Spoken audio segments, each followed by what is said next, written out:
Hello, so you've got the written instructions for how to make a palm cross, but we thought it might be helpful just to show you how to do it because sometimes written instructions can be a bit confusing.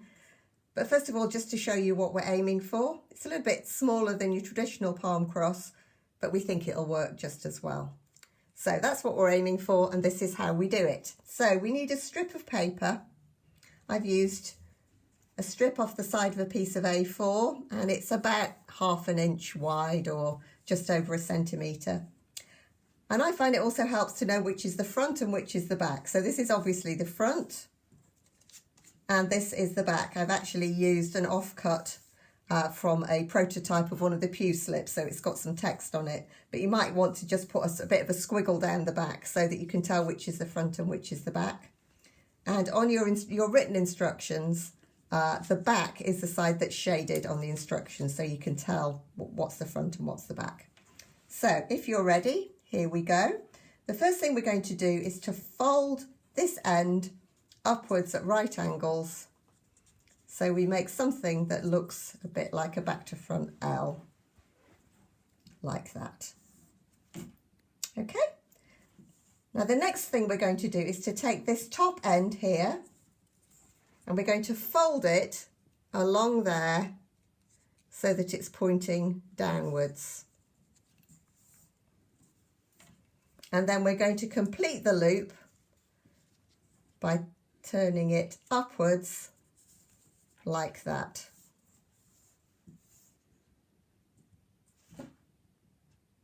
Now we need to think about this end, and we're going to fold this end right over like that. So now we have a properly shaped L, and we can see the back of the strip of paper. Now the next bit is the bit that might seem a bit fiddly, but I promise you it will work.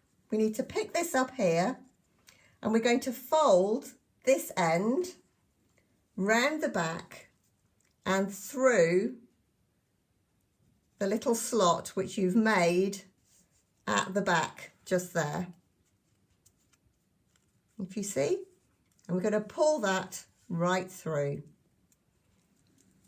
So now we have an L shape with something that looks a bit like a knot in the middle of it. The next thing we're going to do is to go up to the top here, and we're going to fold this down, and again you'll find there's a little slot that you can push it through to come down like that.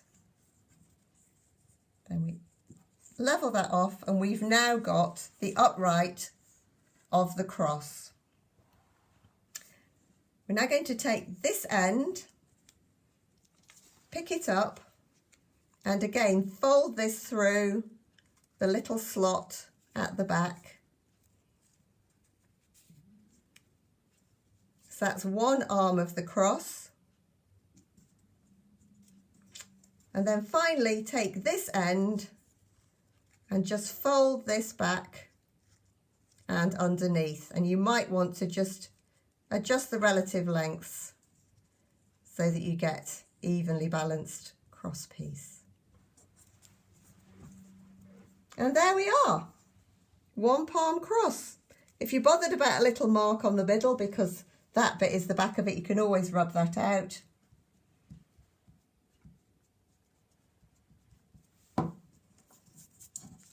And there, one homemade, handmade palm cross ready for use in our Palm Sunday service.